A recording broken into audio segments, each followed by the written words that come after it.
There's an almost universal symptom that people who grew up with trauma will tend to exhibit, and it's a sense of isolation. Either you feel isolated with people or you literally isolate from them. And that's the one I want to talk about, because shutting people out may feel like it's the right and best and most self-caring thing that you can do sometimes when you're under stress and feeling triggery, but it may be trapping you and keeping you stuck. Now let's just admit it. For people with CPTSD, being around people is full of triggers. And by trigger, I mean a stimulus or an experience that sets off neurological dysregulation, where you feel discombobulated, you feel off, your emotions are kind of hard to manage. Being around people when you are prone to getting dysregulated, it's like they're a basement full of mousetraps and there's no light and you don't want to go in there. So at first it feels really good to just not go in there, to pull back from people and to make an excuse or cancel a plan or end a relationship just so that you can get a little breathing room and, keep your head together.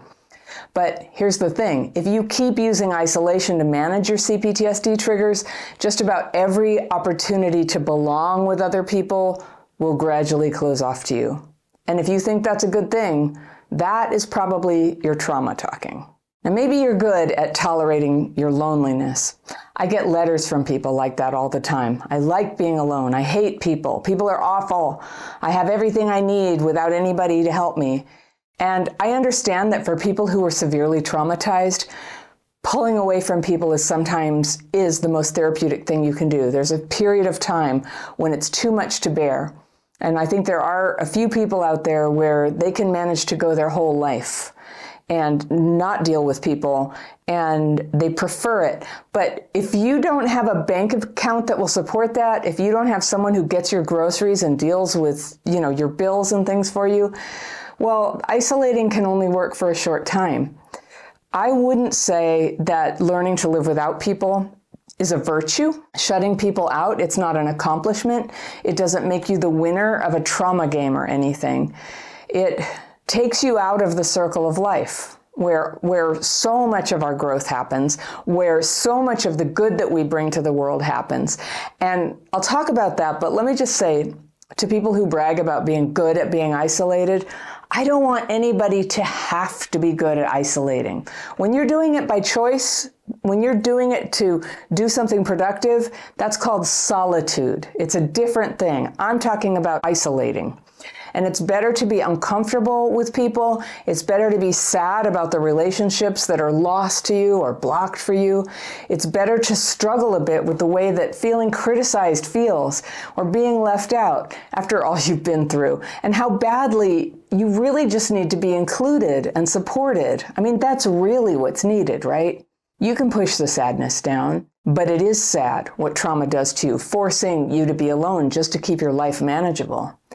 And that grief and that discomfort that pushes you to isolate is the same grief and discomfort that makes isolation feel not so good after a while. That grief and discomfort is the thing that's going to nudge you back into connecting with people once again later, if you allow it. And this time, if you can learn to heal those triggers that make dealing with people so difficult, you can start to connect with them one little step at a time. And I'll explain how to do that in a minute. But first, let's talk about why pushing everyone away feels so natural for traumatized people and so energizing and uplifting, at least at first. So isolating yourself is an instant solution to the stress you feel when your CPTSD symptoms are triggered by something, an argument, you made a mistake, you feel embarrassed, you feel rejected or judged or ugly, or you gained weight, or you feel frazzled. Now, remember, when I say the word triggered, I don't mean the way some people use the word to mean upset or angry. I mean the stimulus or experience or feeling that sets off neurological dysregulation. Your nervous system gets out of sync. It throws you off. And this is a core symptom of childhood trauma that's underneath most of the other symptoms that you might experience. And dysregulation is also why getting triggered by other people can cause your emotions to rise up and your mind starts distorting things. You feel overwhelmed. And honestly, when you get that dysregulated, it can take days to bounce back and feel like yourself. So with a price to pay like that, there's a huge temptation to just avoid the triggers and stay away from people altogether, or to use what I call covert avoidance. And those are strategies that can keep you looking good, like you are connecting with everybody, but really you're just keeping your relationships as hollow as possible, just getting away with the bare minimum of interaction, because actually showing up for those relationships feels like a risk you can't take. You might not even be conscious of it anymore. It feels like a threat to your nervous system, so you find a way to avoid it and get away with it. Now, it might not be conscious, but you're avoiding commitments, canceling plans, not being really present with people when you're hanging out with them. This is really common for people with CPTSD. Putting yourself out there feels like it's going to be exhausting. It feels like it's going to be just a marathon that never ends.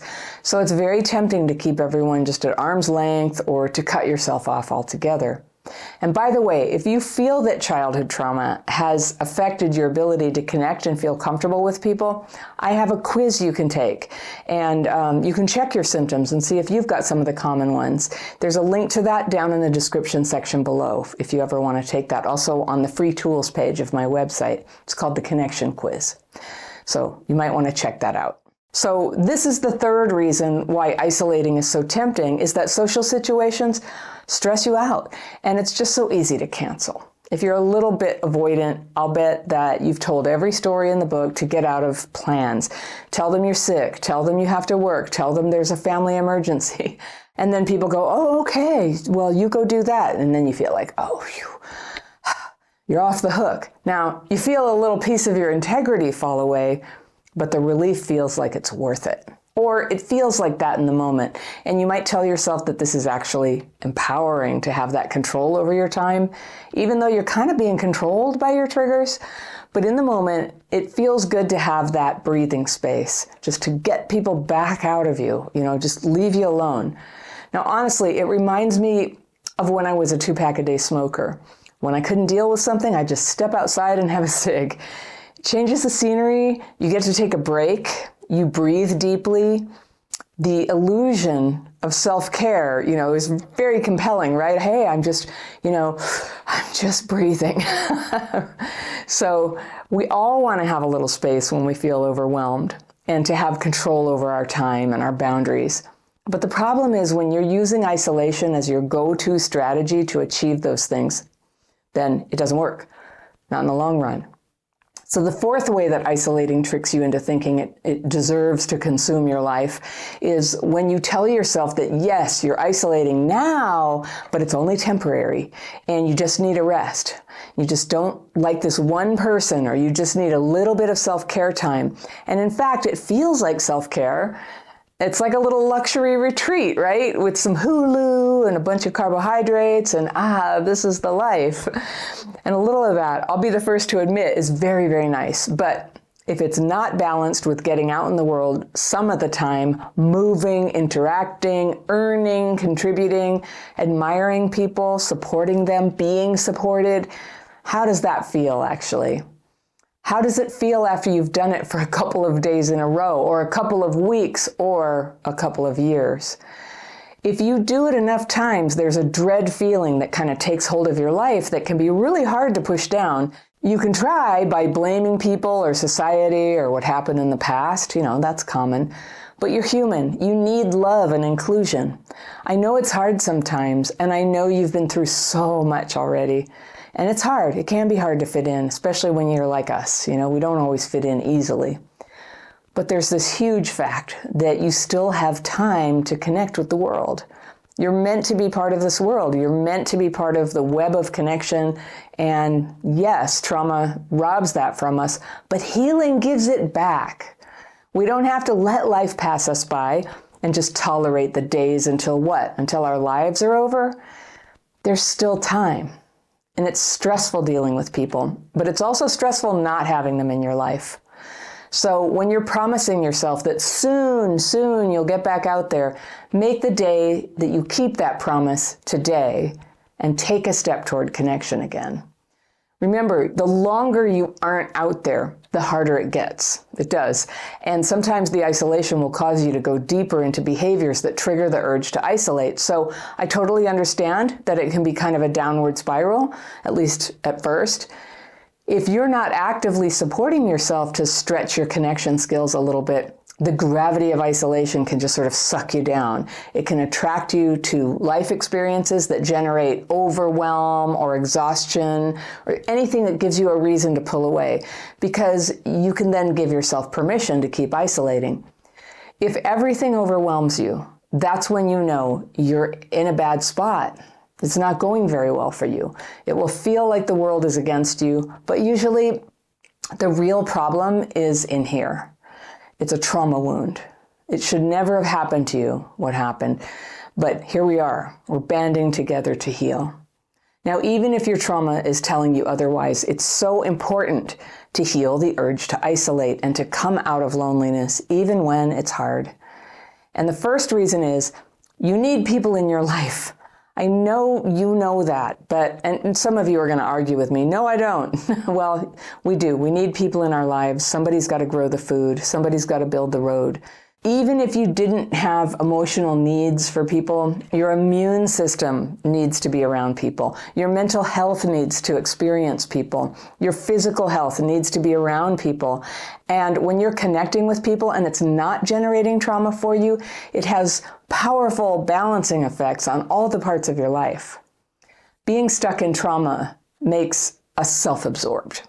And enjoying some interaction with people can take us back out of that self-absorption, which has a funny way of taking up all our mental and emotional space.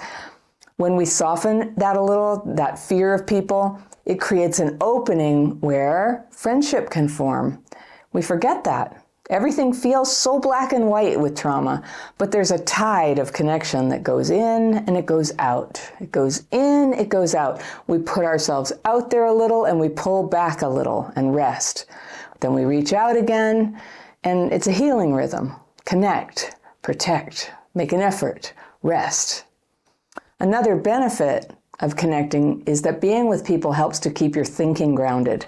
And I would just like to point out, some people have felt a little hurt when I say this, but if you've ever known people who aren't into people and they're hiding out and they're avoiding everyone, maybe when you were younger, maybe you saw people who had been doing it for a long time. It's often older people, because they've lived long enough for it to have been a long time, and they've been avoiding life. We had a guy in our neighborhood when I was a kid who would rage at us from an upstairs window for roller skating on his driveway. It was just so smooth and nice, and it was a little bit sloped, and the rest of the sidewalk was really bumpy.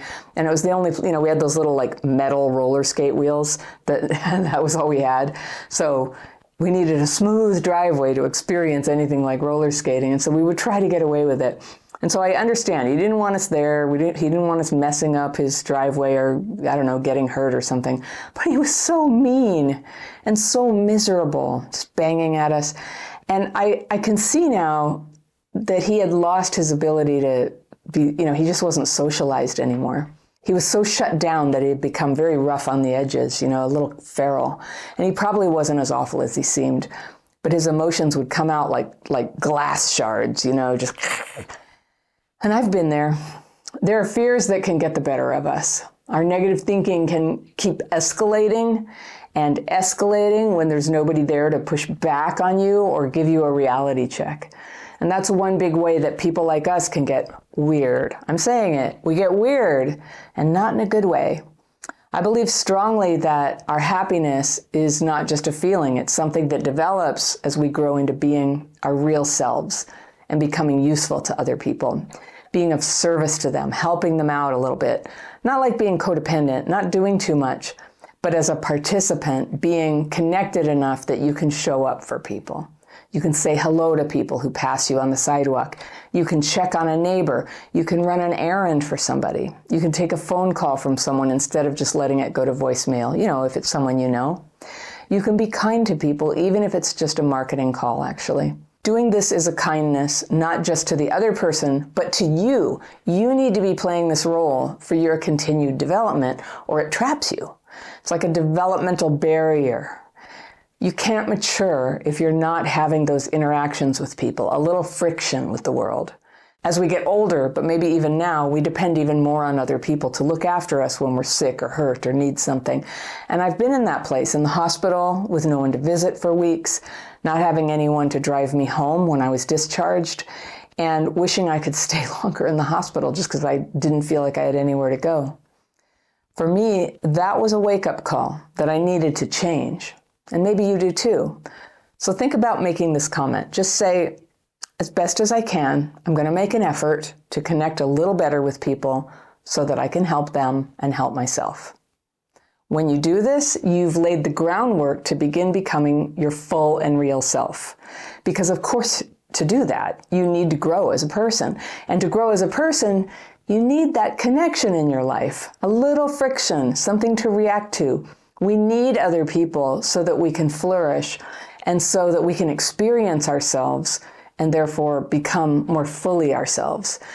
Now, it might not feel possible to you right now to step out of your comfort zone, whether that is deep isolation or the kind that looks like it's functional, but it's actually isolation because no one really knows you. This is the secret. When you learn to notice and heal your triggers, your need to isolate is less. And if you can start to get mastery over those triggers, those emotions and situations that set off your nervous system and make it hard for you to focus or function or feel okay or act normal, you can then gently open your life up to more connection. You're so not alone with this. Remember, I told you, this is an almost universal symptom for people who were neglected and abused when they were growing up. And it's not your fault that happened. But now that you're grown, you can be the one who heals it.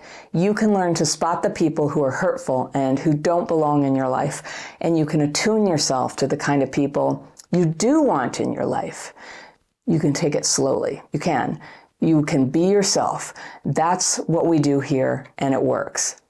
We're all works in progress right now, and it feels good to start facing the habits that we formed to protect ourselves so that now we can become the people we really are. It starts with seeing the spots where trauma might still be affecting your ability to connect.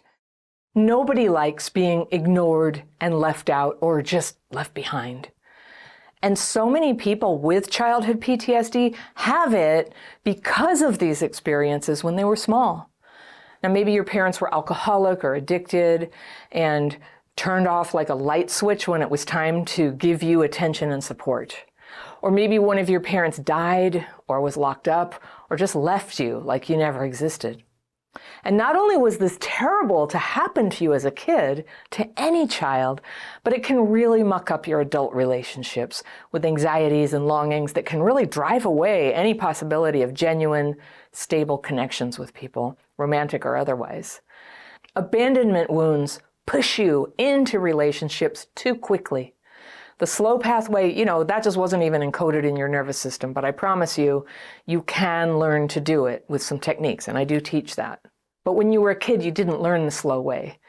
And then when you find yourself attached to someone you can't stand or who treats you badly, you may feel like you can't leave because your abandonment triggers kick in and make it feel like leaving would be almost worse than dying. So you go in too fast and then you can't leave. That's how people get stuck.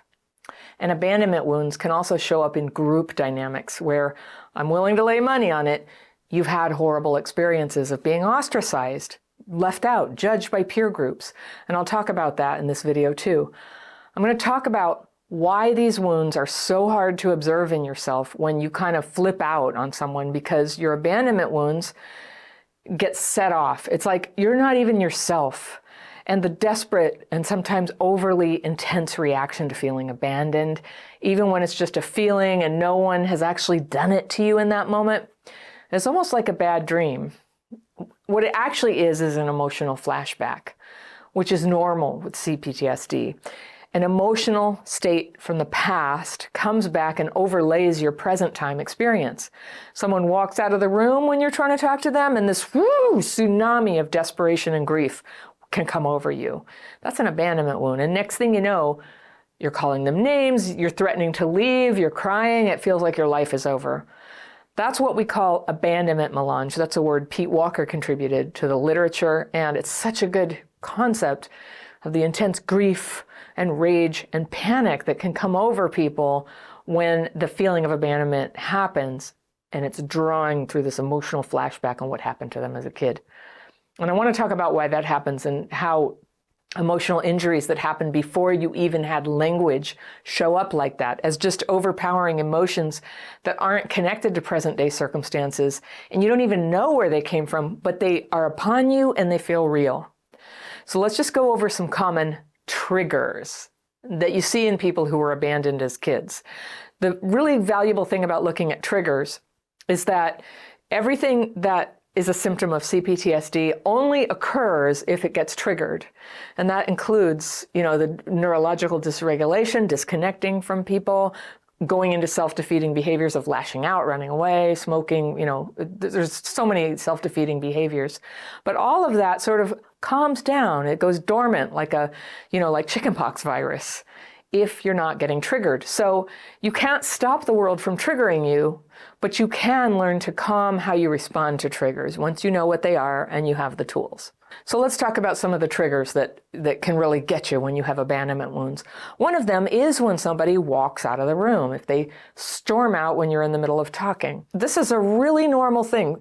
There are some people, including some people with CPTSD, but all kinds of people, when a conversation gets intense, how they sort of self-regulate is they get physical distance for a minute. So they might stroll out of the room for a minute. Now this is really different than saying, that's it, it's over, and they leave and pack a suitcase and they're out the door. But even that can be the same impulse, the same coping mechanism to flee. So somebody who is actually in the relationship and will come back in the room in just a few minutes sometimes walks out of the room and just goes, oh gosh, I just can't deal with this conversation. For a person with CPTSD, that can be so triggering. It brings back some memory that you don't even have anymore. When you didn't have words, like before the age of 3 or so, you can't really form memories. And so all you remember is the emotion. You can't remember the event. But it's not uncommon in people who grew up in unstable households where there was fighting or addiction or, trauma going on, that would have happened, that your needs would have been neglected, that you would have cried for a very long time in a wet diaper. And that's where these wounds come from. So it's not going to come back as, this reminds me of when I was crying all alone. You won't have that memory, but you'll remember the feeling. And the feeling comes up, and since it's not attached to a cognition of what it was, of what the memory is, it just feels like it's happening right now. And you just think, this terrible person who's making me feel this way, I have got to shut down this relationship. Then, if you have typical CPTSD that wants to do that, that has that reaction to things, maybe an hour later, when you start calming down or when you start going into dissociation and the emotions are calmer, then your emotions come back and you go, oh dear, what have I done? Oh dear, what have I done? If you have the kind of CPTSD I have, you've probably done that before. You may have ruined relationships with it before. All right, similar to that trigger is the silent treatment. Now the silent treatment, there's minor forms of it where somebody's just like, I'm not going to talk about it with you. And then there's one where, somebody living with you or all the kids at school, they turn their back and they won't talk to you. They shun you.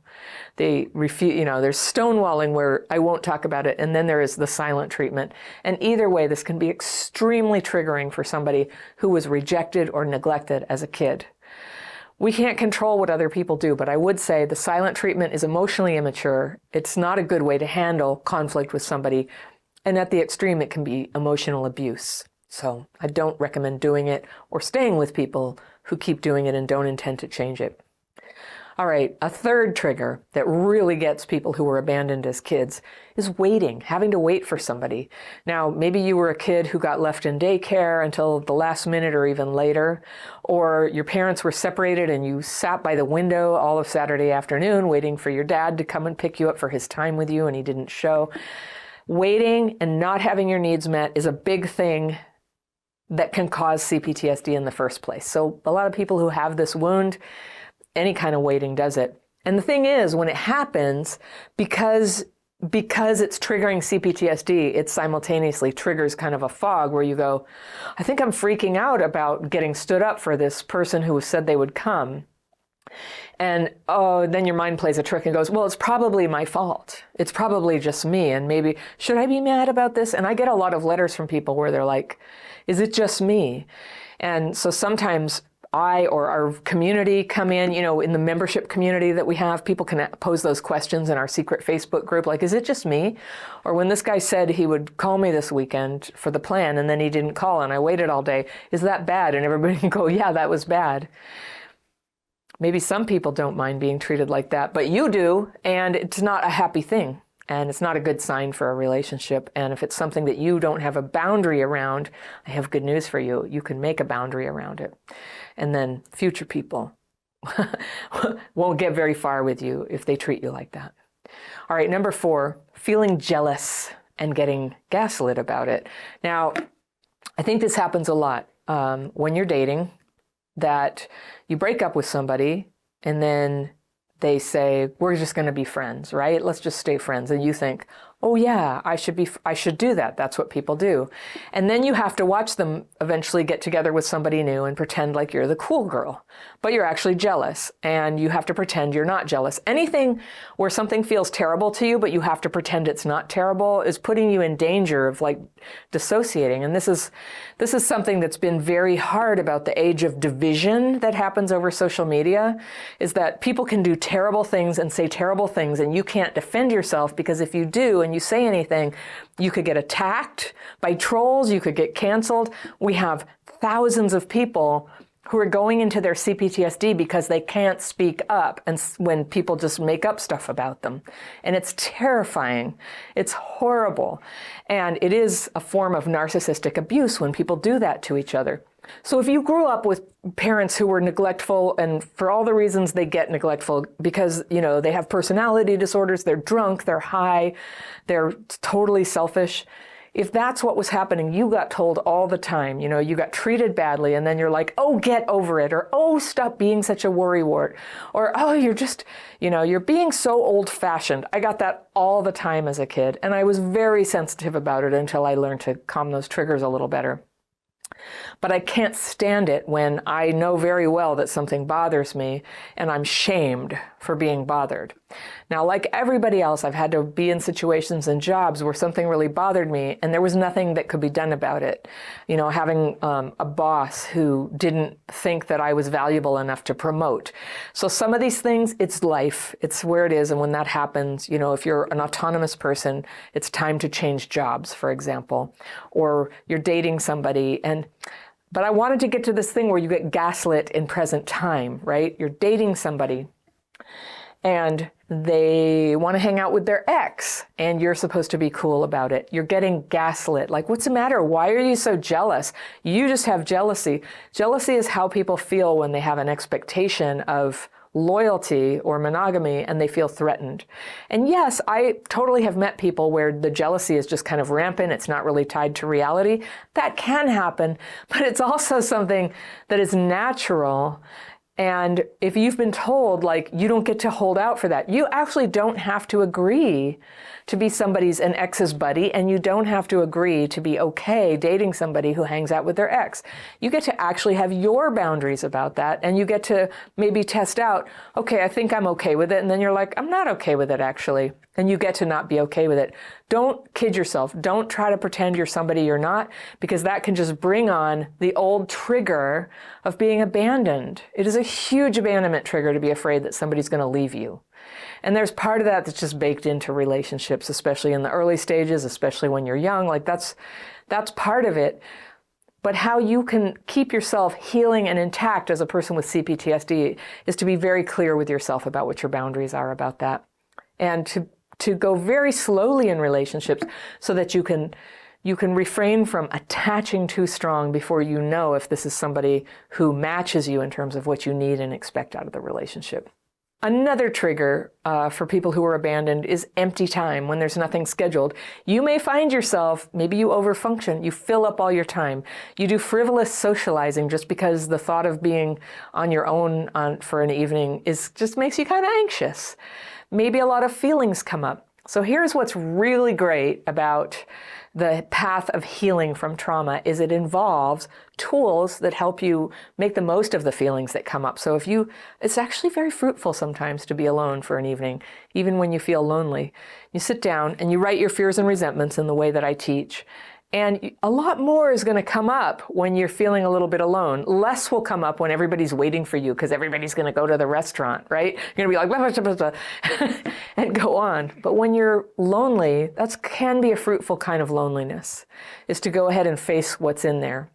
And some of my most powerful experiences of healing have been on those really dark nights of the soul when I was feeling so alone. So empty time can be used very fruitfully for something, and that's healing. All right, number 6, closeness with loved ones can be a trigger. It's kind of ironic, right? It's like not having closeness is a trigger, but sometimes when people really show up and look you in the eye and they love you. And for this, I always think about when I was 15, my dad died of ALS. And a few months before he died, I had to travel from one state to another to visit him. And so the last time I saw him was 4 months before he died. And I will never forget, he was so sad when he said goodbye. He was standing in his driveway, smiling and waving and saying goodbye. And I wanted to run to him and just hug him. But the whole thing was so weird and uncomfortable, I just couldn't. So the intensity of his feelings, of his wanting to give me all that love for the rest of my life it was like a fire hose. It was like trying to drink out of a fire hose, and I couldn't deal with it. And it was a trigger for me. So I was, to have my dad die when I was still a youngster like that, it is a classic form of abandonment. He didn't do it on purpose. He never would have done it if he could have helped it. But first my parents got divorced, and then my mom moved us out of state. And I lost my dad in these stages. And it really, really affected me.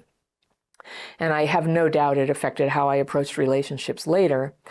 So I've still had time now to reflect on that love that I saw in his face and that I remember through his actions. And he wrote me a series of letters to let me know how much he loved me. He knew he was dying. We all knew. And I still have them, and from time to time I take them out, and it has to be very time to time. It's so intense to have somebody give you a lifetime of love like that in a letter. And I'm very grateful I have it. I realize some people never even got that. But I thought I didn't get anything, and then later I recovered in the letters, and I realized he sort of encapsulated his love so that when I was older, I could get it. And it even says that in one of the letters. I'm writing this down because I think when you're older, it will make more sense to you, and you'll be able to appreciate it. And he told me what his work was, what he actually did at work, and told me some stories from his childhood. So it was really great because there just wasn't time. I never got to know him as an adult. And I'm way older now than he was when he died, which is funny to think. And I still miss him. Yeah, still miss him. So, all right, number 7 is watching other people enjoy social ease. Like, why didn't I get the memo? You got triggers installed instead, right? So it can be a trigger for your abandonment when you see other people just not being so effed up in social situations and comparing yourself or imagining that they're okay. One thing I've learned over time is people don't always feel as at ease as you think, but some do. It's true. Some are just like, la la, everything's great. I'm confident. I feel like I fit in everywhere I go. Well, I don't. That's not how I feel. And so sometimes watching them, I start to compare myself, and then I go into the abandonment thing. I'm going to get left out. I just know it's coming. I'll take myself out preemptively. Did you ever do that? I did. All right, another trigger can be seeing other people happy, and you feel like you should be happy. There's no reason you aren't, but you're not happy. You feel shame or ostracized, or you just know in your bones you're never going to fit in. Sometimes, though, you are ostracized because of something about you. Maybe you're prickly. Maybe you don't contribute enough. Maybe you have a vibe that's very stressed out or angry, right? And you might be in a state of confusion about why this is. You think, oh, these other people are terrible. Sometimes people actually are terrible, and you just haven't had enough healing to choose people that are great, that you feel good with. Sometimes you go into blame, like you just don't feel okay in yourself, and your reflex is to blame other people. And people have nervous systems, so no matter how polite or kind your words are, if you're feeling kind of like with other people, they feel it, and you will find people pulling away. And that has been a lot of my experience in life, where if I were to ask people, how come I'm not included? Not that I did, but if I did, they would have just said, I don't know, you're included. I don't know what you're saying. But I just didn't have a very inviting demeanor. I wasn't positive about getting together. I almost was looking for a way to get left out because I felt so triggered by the whole question of whether I was going to be included, you know? And so when you're healed, you have a little bit more like latitude to, you get those fears and resentments on paper about that could happen or has happened. And then you just kind of like give it your best shot. And you just go, hey, do you want to hang out? Or, hey, can I tag along? And then you only have to like feel terrible and embarrassed if you know, you still don't have to feel terrible and embarrassed, but they could actually reject you. But that's almost never what's going on. So we work on ourselves, and then we work on being free enough to express ourselves and ask for what we want. There's always a component of working on ourselves so that we can be, you know, nice, good people that people want to hang out with. And that's not a given for everybody with trauma. So I'm kind of talking about how a history of abandonment leads to a present day feeling ostracized. And it is so hard to be ostracized. It does happen for real sometimes. Sometimes there is an overlay. You know, sometimes people really are just being wicked. Sometimes your trauma wounds are kind of adding to it, and it becomes a self-fulfilling prophecy. But for ostracization, a trigger is being in groups at all, like just believing I don't belong, I never do, I'm uncomfortable, I'm triggered, I didn't get the memo, I don't like these people, they're also stuck up, they're also perfect, they're also normal, you know, whatever your judgment is. It's not a friendly vibe, right? Second one is feeling overlooked, right? Did you ever do this? When you were in school, when you raised your hand with an answer and somebody else got called on, and then you go, oh no, I wasn't raising my hand. It's this weird shame that some of us feel about like offering ourselves and then getting overlooked. It's like shameful or something. If you stand outside of it and you just think of a little kid raising her hand in class, it's okay. Not everybody can get called on. And so you may have learned, don't raise your hand. Just sit there and act like you don't know the answer either, which is a way to take yourself out of the mix preemptively so you never have to feel ashamed about not getting called on. And this can be applied to jobs and relationships and friend groups and family stuff. And so it really takes a lot of courage to just put yourself out there for what you want afterwards. All right, another trigger, feeling judged, not accepting yourself. You know, if you're feeling judged by other people, I can almost guarantee you have a component of not feeling okay for yourself about what you're doing, who you are. And your first order of business is always going to be to work on that, to work on yourself. All right, here's another one. You know you don't belong, but what happened was you were just crap fitting with this group anyway, just so that you could have people to hang out with. And isn't it funny how you can do that sometimes and just be like, I don't like these people, I don't fit in. So there you have it. You know, when you hang out with people just to use them to fill up your time, that can happen. Number 6, feeling condescended to. That comes from fearing you're not enough, that you don't know enough. And yes, some people are very condescending. Ugh, and it's a trigger. It's a trigger I really don't like. I don't like, you know, when people assume that I don't know something and they explain it to me. And it happens all the time. And I used to get very prickly and want to tell them, look, I know that, I know. And my healing at this stage is I don't even bother. I'm just like, all right, thank you. Because I don't think it's very polite behavior, but I don't feel like taking it on or getting into conflict with people. I just as soon, you know, carry on and keep all my self-regulation available for myself to use. So what can you do about these triggers? The world doesn't stop showing them to you. The one thing that can change is your trauma-driven response, where you shut down, you pull away, you lash out, or you avoid people and you avoid your potential as your only means to control the damage that happens when those responses get unleashed. But that's not great, right? You taking yourself out is you taking yourself out. You can heal your responses when you feel triggered, and even the abandonment ones. And it starts by learning to notice and calm those triggers. When you know what's happening, it stops feeling like it's just consuming you, drowning you. That it stops feeling so real, frankly. A little space appears where you see that you have a choice. And I learned how to do this with the techniques that I call the daily practice. And it's made a huge difference in my life, and it keeps making a difference. That I've pretty much devoted my life, you know, to sharing it with everyone who needs that. That's a lot what this channel is for. And that's what I love about YouTube. Hundreds of thousands of people are using the techniques now. And if you haven't tried them yet, I hope you'll give it a try. See what it does for you. Everybody does things sometimes that they know create problems and that get in the way of the good things they're trying to do in their lives. And I call these self-defeating behaviors. Things like losing your temper at work, or flaking out on people who count on you, or overeating, or staying in a bad relationship that's grinding you down. They're just a few examples of self-defeating behaviors. Now, if you never did these things, your life would be better, but the reason you do them anyway is usually because of an emotion. I talk about this in my Healing Childhood PTSD course, how there's a trigger, an outside event, that sets off a very strong emotion, and the emotion unleashes the behavior that you don't want to do. So trigger, emotion, self-defeating behavior. Now, triggers are going to happen. A lot of people try to make triggers go away, but the triggers are caused by, the world. It's other people. It could be a loud noise. It could be that someone criticized you or rejected you or ignored you. It could be that you felt embarrassed about something.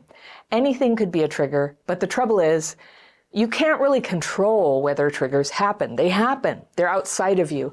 If you only focus on triggers at the beginning of the sequence that leads to your own self-defeating behaviors down the line, you're just running around spending all your time trying to make other people comply with what you want.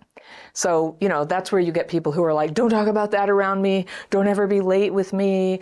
You can't really control other people like this. You can ask. We talk about this. You can ask people, but you can't really make the world stop triggering you. If you have triggers, it's going to happen. If you try to control people, they'll push you away, and then your triggers get worse, right? So it's not a good way to control your own behaviors, is trying to control other people and whether they trigger you. Instead, you'll have a much better time focusing on your emotional response to triggers. If you recognize when you're going into one of the emotions that I call the big three, the ones that put you on a slippery slope towards self-defeating behaviors, then you buy yourself some time to actually prevent the behavior that tends to follow. Or you can minimize it at least. Maybe it's smaller. Maybe it's less often. So you focus on the big three emotions. All right, so what are the big three? They are feeling overwhelmed, feeling lonely, and feeling fearful. Now, everyone feels these feelings sometimes, but if you've done something you regret, chances are you were feeling overwhelmed, lonely, or fearful. Now, you're probably wondering about anger. And yes, it's definitely there, but I see it as a secondary emotion that rides in on the other core emotions of feeling overwhelmed or alone or scared. And I'll talk about that in a minute. So strong negative emotions are initiated by a trigger, and they result in a behavior. Something happens, the feeling floods you, and you feel, maybe numb, like you flew out of your body, or you feel a big rush of adrenaline and your heart's pounding, or you get hit with a sudden rush of emotion. And this can be scary because on some level you're about to self-sabotage, but it's really hard to do anything about it at that point because the strength of the emotion and the need to express it just feel like too big to stop. Have you ever had that happen? There's a trigger and a huge negative emotion wells up, and then you say or do something that hurts your relationships. This is a terrible cycle, very simple really, that allows past trauma to turn into ongoing struggles in your life. Trigger, emotion, behavior, trigger, emotion, behavior. Let's go back to those three troublesome emotions: feeling overwhelmed, feeling alone, and feeling fearful, all right? So everybody has them. In non-traumatized people, the feelings go up and then they gradually come back down. So the feelings can be processed, and if there's some action that needs to be taken, they can take time to figure out what that's going to be. They calm down, then they can take sensible action. All right, but with childhood PTSD, these feelings of fear and loneliness and overwhelm can just go through the roof, and they keep rising. Have you had that happen? And this is part of what's called emotional dysregulation. If you have this, it's not your fault. But the problems it causes are now yours to deal with. So emotional dysregulation can be like drowning, like having the air sucked out of you. And it can lead to those secondary emotional reactions like rage and panic. And it can be hard to bring the emotions back to an acceptable size, a size that doesn't terrify people around you and cause you to get fired, right? That extra strong factor in your emotions is because your nervous system is having a stress response. And with CPTSD, you might call it like a overreactive stress response, a dysregulated response to stress. So if you take a brain scan of someone who's calm and mentally regulated, you'll see lines flowing together in, kind of a parallel fashion from different parts of the brain. But when you're triggered and your brain becomes dysregulated, those lines, they start going in a zaggy pattern. And similarly, the variability of your heart rate, which goes like this, it goes out of sync with your breathing, which normally rises and falls with your heart rate. But they go out of sync. And that's what it feels like when you're panicky, getting discombobulated. You overreact to something stressful and can't seem to get a grip on the reaction. Your mind is all over the place. Your emotions go higher and higher till they feel unbearable. And this is when very bad things can happen. Because you might feel this sense that things are dire. That's what your nervous system is telling you. Now, it has to happen now. It's urgent. You have to yell. You have to feel like you're doing something about the problem, or else you're going to explode. Or you have to beg the person who's leaving you, please don't leave, because it feels like you will die. Trauma is coloring your perception here, isn't it?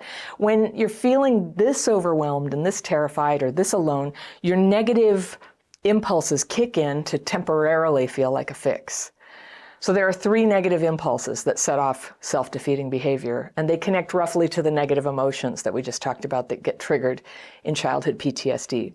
So overwhelm will tend to go into the urge to escape. And aloneness becomes an impulse to cling, to hold on. And fearfulness becomes an impulse to control. So escape, cling, control. And if you're like most people, you probably have one of these. That's your dominant impulse when you're under stress, but most of us have all 3 in some measure: escape, cling, control. And this is tough because the behaviors that get triggered by these impulses are where 80% of the damage from childhood PTSD take place. It's not all from what happened to us in the past. It's not from the triggers or the feeling we're experiencing per se, but it's from our behavior right now in response to that and the impulses that drive us into that behavior. And this is not easy to face. I know that. It feels safer sometimes to focus on what happened, what other people did, how sick they were. And compared to facing our own self-defeating behaviors, talking about other people and the past and feelings, that's kind of like a comfort zone. It's out here. But your own actions is where it totally matters now. What will you do to either hurt your life or change your life for the better? And a lot of people with childhood PTSD instinctively know this is the big question, but we lack insight about, what exactly is the problem? And for you to develop good discernment about that, what's the problem, what needs to happen to change it, you will need a safe way to look at what even is a self-defeating behavior, okay? So no pressure to change anything right this second as you watch this video, but I'm going to share with you my list of common self-defeating behaviors. There are, plenty. You don't have to take notes on this. I will give you a link at the end of this video for a PDF that you can download and use at your own pace and take notes on, and see how you're doing with your self-defeating behaviors. So here are some common self-defeating behaviors for people with childhood PTSD. Number 1 is black and white thinking. Traumatized people are often attracted to extreme views and groups and authority figures. Now, maybe you are outraged about current events, and I'm sure you have your reasons, but if it's consuming you, it could be a self-defeating behavior. You might be arguing with people about your opinions, and it gets too heated, and it's damaging relationships, it's damaging your reputation. Or you might find yourself tangled up with mentors or friends who dominate you. there's that extreme, like out of proportion power dynamic. Maybe you're the dominant person. Maybe you're putting people into hard categories of these people good, those people bad, and you're cutting off contact with people outside the people you consider good. Those would be examples of black and white thinking. Number 2 is neglect of your body.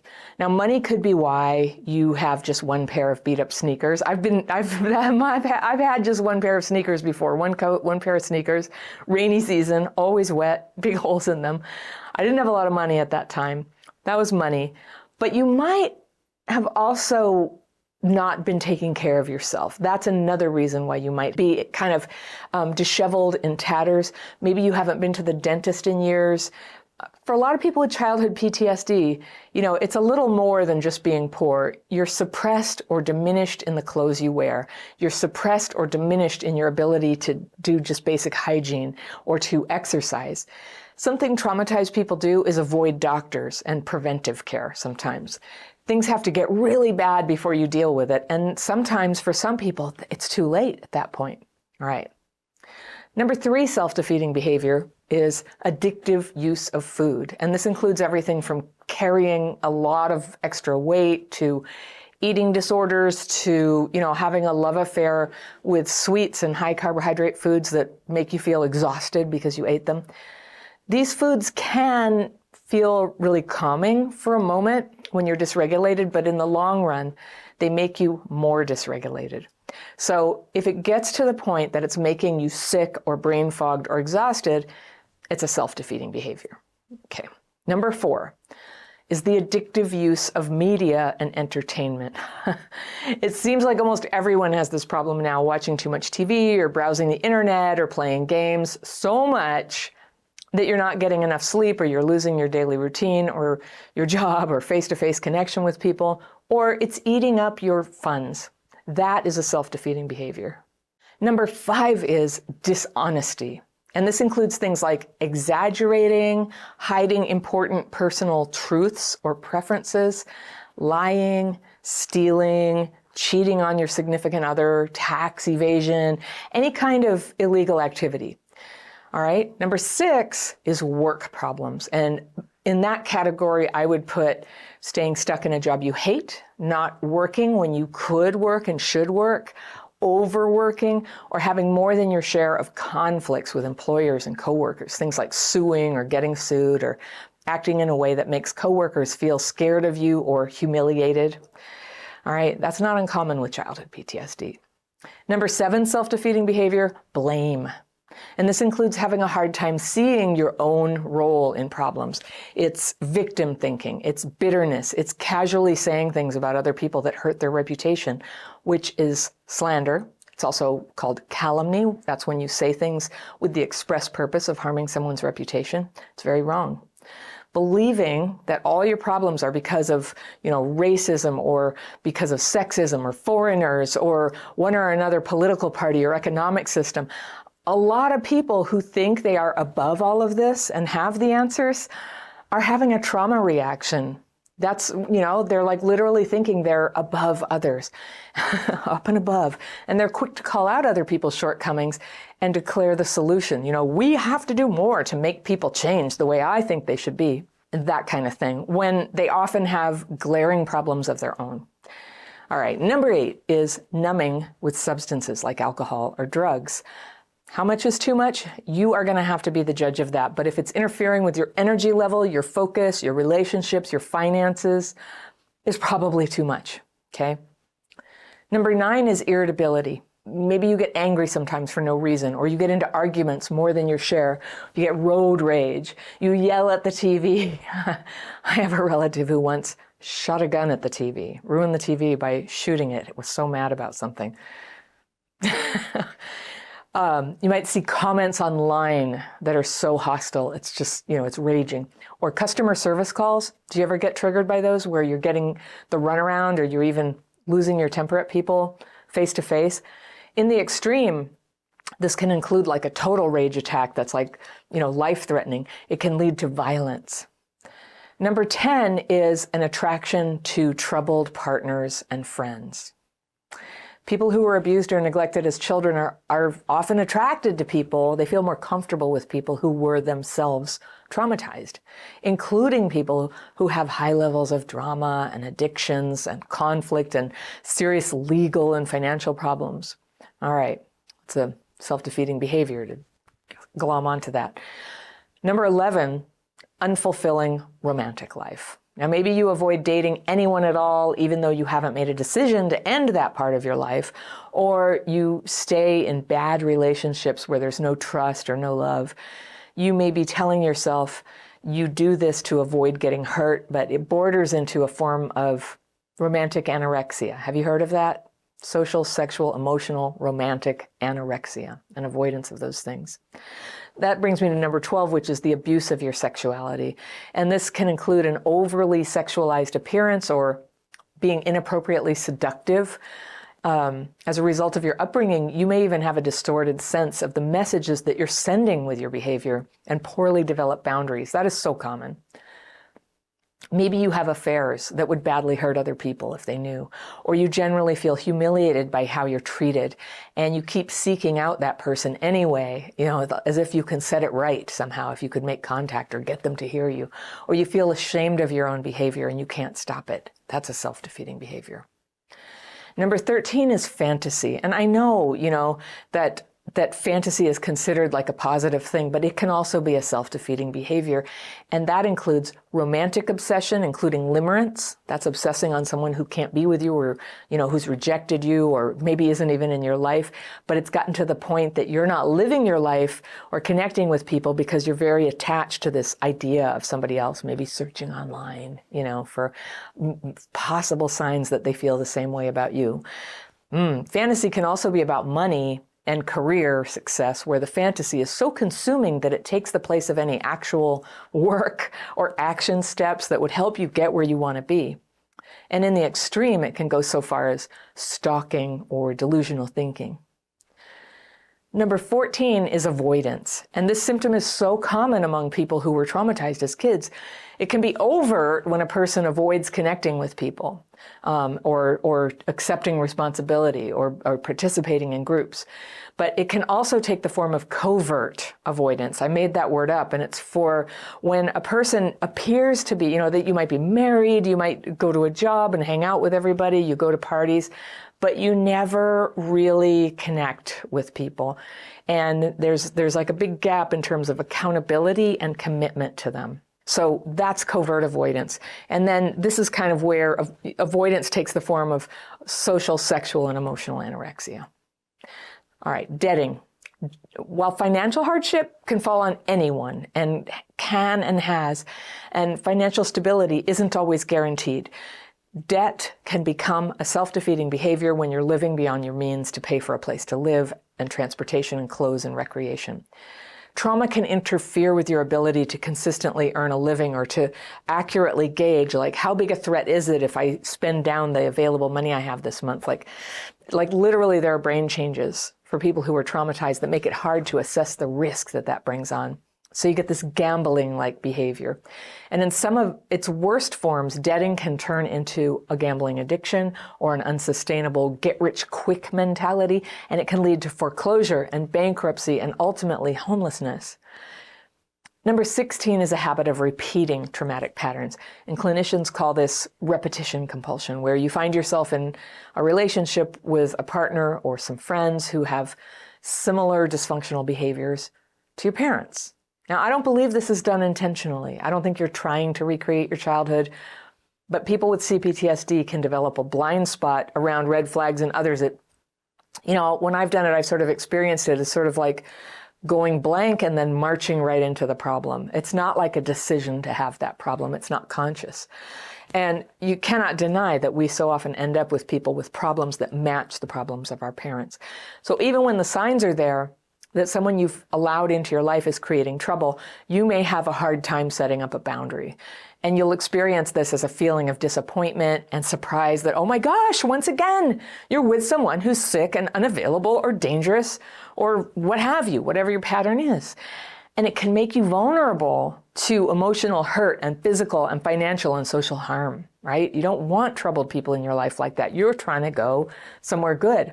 So people who hurt you, you can consider them always a setback to your healing. Okay, so these are the main self-defeating behaviors. If you're ready to change, it helps to get acquainted with the list, identify maybe one problem you'd like to work on. Don't try to do a million things at once. Maybe don't even try to do 2 things at once, just one. And then find support to take positive actions toward changing it. One way you can do that is to learn to calm your triggered emotional reactions that push you toward the behavior you're changing. When I ask people I coach, what is the biggest, most hard to manage trigger of your childhood PTSD? Most of them say abandonment. And this trigger is so strong and so totally takes over your nervous system and your perception that if you're like a lot of people who were neglected or abandoned as kids, you can't even tell when you're imagining that someone's going to leave you, or if your awareness is really pretty accurate and you are seeing what's about to happen. All CPTSD triggers lead to some level of dysregulation of your emotions, your brain, your whole nervous system. And in my experience, healing is virtually impossible until you can learn to get re-regulated. So today I want to share with you a video about getting triggered by abandonment. And this is one of the videos from my Dysregulation Bootcamp, which is a 20-day course that helps you calm your CPTSD triggers so that you can get mastery over your emotions, your thinking, and your physiology so that you can live your life more in harmony with yourself, more regulated, more of the time. It's so powerful when you learn to re-regulate. If you're interested in the Dysregulation Bootcamp, there's a link below. You'll hear me in this video refer to a worksheet, but that's only available in the course itself. That's okay. I'm sharing this because I tell a story here of how triggers can get that power over you. And if you live with a vulnerability around feeling abandoned, my story could just give you some hope. I hope so.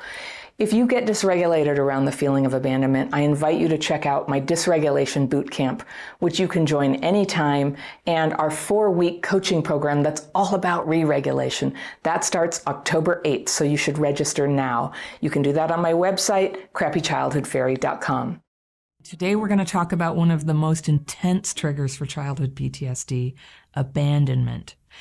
This one is so primal because we're all wired to be loved and included in the tribe as if our lives depend on it.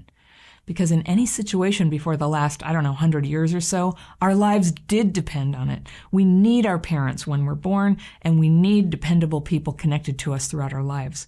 So just about everyone, and I know this because I've taught so many people to write their fears each day, and I've heard the things that come up for everyone. Being left by the tribe is a core fear. It comes out as fear of ending up alone and homeless and dying alone. And the fear isn't irrational, really. It's a standard feature of being a Homo sapien. But for those of us with childhood PTSD, it can go way out of proportion to the situation, to the point of being crippling, and it can make us seem really unreasonable. In my childhood, my mother would leave the family for a month at a time, starting when I was a month old. She'd run off with some guy and not tell anyone where she was or if she was coming back. Now, she did come back, but the family would be in anguish and frantic with uncertainty, and this was going on all around me while I was a small kid.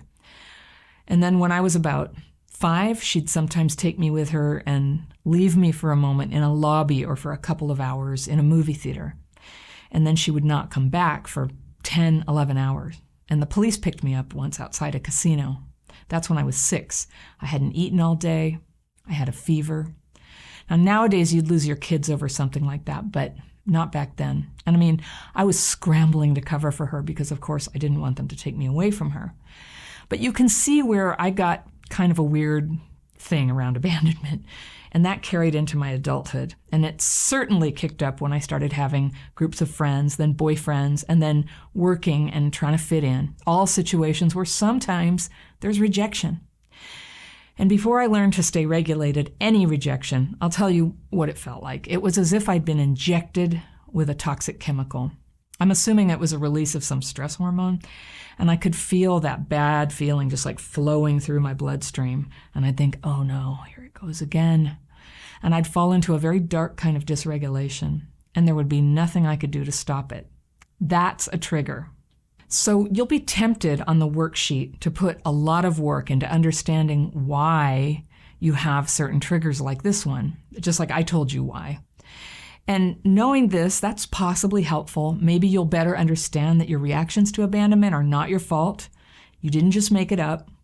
But I'm going to direct the majority of your focus to just remembering and noticing what it feels like when you're triggered by abandonment. What in your adult life recently has set it off? And what was it about those situations that seems to get to you so badly? So that's all in the worksheet, along with reflection on how you've come back from abandonment. Totally important, right? One thing that's going to help you tremendously with dislodging those deep-rooted triggers that have an early and understandable origin is the daily practice. When you write your fears and resentments, you can pour out whatever is coming up on a hard day when your fear of abandonment got triggered. Fear, no one likes me. Fear, I don't know what just happened. Fear, I'll end up alone when I'm old. And I'm resentful at my girlfriend because I have fear she didn't text me back last night, and so on. Deep triggers aren't going to change because you merely decide to change. It's not likely anyway. They change when you can access that pre-language part of your brain where the abandonment hurt was installed. And language out through writing, not speaking, writing what that feeling is that's happening, the terror, the self-hatred, whatever it is for you.